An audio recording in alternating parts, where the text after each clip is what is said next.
This is the BGT Redzone 130 and I've lost the 115.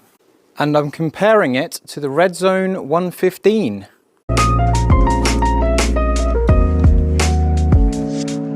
At first glance, I think 15 grams in the wedge shaft doesn't make that much difference, but after hitting a few shots, they do feel different. But how much and where is that difference? So hitting full shots, I feel like there's a bit more wobble in the 130, strangely enough. Even though it's a heavier shaft, it's normally stiffer in a 130, in my own mind, because there's more mass in that 130 shaft.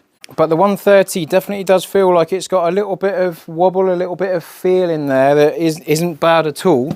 And because they're so low torque and low twist, I don't mind that wobble one bit. I've got a 58-degree wedge here, and I'm going to use this wedge for both shafts to test. And at the minute, I'm just hitting a 42-yard uphill shot where I've got to get a little bit of height just up to that portion there. And it feels so soft and easy. It's lovely. I'm not having to force anything. I'm not having to fight anything. I just let the shaft do its thing there. Oh no, I've caught it a little bit heavy.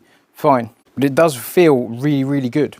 If I now put the 115 shaft in, that I've built in exactly the same way, I've spine aligned both shafts, which at a 42-yard shot shouldn't make that much difference. But when we get to the fuller shots, I feel like it has some value. So let's see what the 115 does from this range. Oh, spinny. Drop and stop. Feels nice, feels good. Doesn't quite feel like it has the same deflection.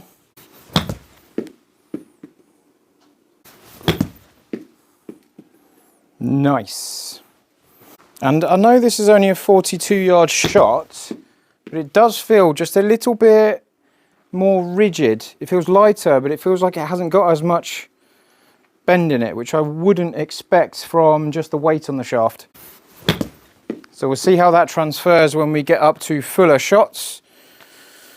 Again, generally with these shafts, I said in another video when I first looked at the 130, I feel like these shafts go at the pin more often. I don't feel like I don't feel like it deviates as much.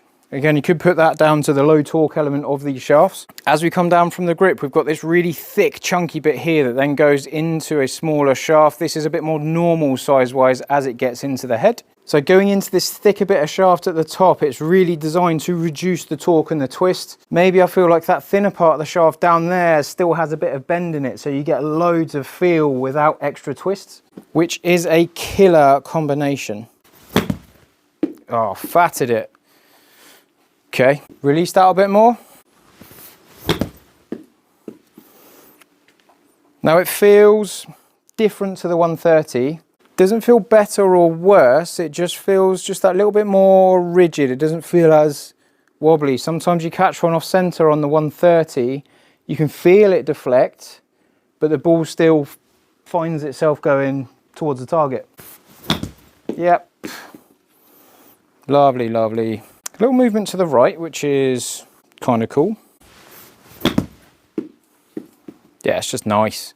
So within that shot, I'm not using much speed, I'm not using much power, I'm using the sort of speeds that every handicapper can kind of generate. So you're going to get that same reaction from the shaft as what I'm getting there. Feels good. So from here, we've got a little bit more ball speed out of the 130. Could be because there's more mass pushing that golf ball and giving it a bit more pop off the face. Lower launch, higher spin. This is a general trend that you get when you compare two components. Higher launch, lower spin from the 115. So I prefer that for myself, but that was just that little bit easier. 39 against 39, tighter tolerance on the yardage just. Again, I'm getting the same result. In terms of dispersion, I'm getting the same result. There's just subtle differences in the data there and a little bit difference in feel. The 130 just feels like it's got more movement, strangely enough. Oh yeah, and the peak height was marginally higher in the 115, marginally lower in the 130 by 1 yard. Actually, 1 foot. So I'm starting off with a 115 on a full shot. I've got 104 to the pin. My stock yardage with this, with my normal shaft, is 105. I want to try and drop this just past the pin and just see how it reacts. If one comes in and bites a bit better and spins a bit more, back more, then I know it's got more control into the green. If one lands and rolls out, then okay, I know it's going to behave differently in certain scenarios. Conditions largely have an impact on how that ball reacts, but if you get the baseline behavior of the golf ball, I can just lean towards the performance that I'm looking to achieve. Landed, come back a little bit, nice. So in the 115, it does feel more solid. It does feel like there's less movement in the shaft, but it does feel easy to get through the ball. Again, a little bit of backspin, same yardage. Let's just whack a few of these. Solid. Same spot, same spot, same spot. Same spot, a bit shorter. So I've got a bit of a grouping just right of centre, but it looks like a quite tight grouping. Yep, just right of centre. Pretty consistent on the yardage front. Not quite my 105 that I normally get, but it could just be where this reacts a bit differently, throws it up a little bit differently, but it does that different thing repeatedly. That grouping is so tight. And I've lost the other shaft. I would forget my head if it wasn't screwed on. There it is, 130. Let's see how the 130 differs. This is an RTX 6 demo head, so I can adjust the shaft on here. You can't buy these at retail. These are just for fitting studios. In this scenario, I'm using exactly the same head and I'm just changing the shaft. Same thing, full shot. Definitely wobbles more. Definitely has more feel. Instantly changes how it reacts. Feels like it flies off the face a little bit more. We'll see whether that's a good or a bad thing shortly in the data. I like it. Same sort of trend. I'm missing the ball just to the right hand side of the pin. I'm not going to change anything. I'm just going to let it keep doing that. I'm not going to change my aim. I'm not going to change anything like the settings on the box. It's going where I'm putting it repeatedly. Again. Tiny bit thin and a couple of yards short. Whoa, lost my balance. Ruined the shot. I like this. I'm just standing there and the same thing's coming out repeatedly. One misstrike's changed the yardage a little bit, but I'm getting a really, really consistent direction. All the shots I've hit there with the 115 and the 130 just seem to come out with no shots deleted. There. I mean, shaft to shaft, it's hard to say which one's better or worse. They're just slightly different. 101, 2 variants, 101, 2 variants. I'm getting the same result. Now this is slightly different. I've got more energy into the ball, but the peak height of the 115 is 88 and the peak height of the 130 is 93. So now the 130 is going a little bit higher. Interesting change in dynamics there.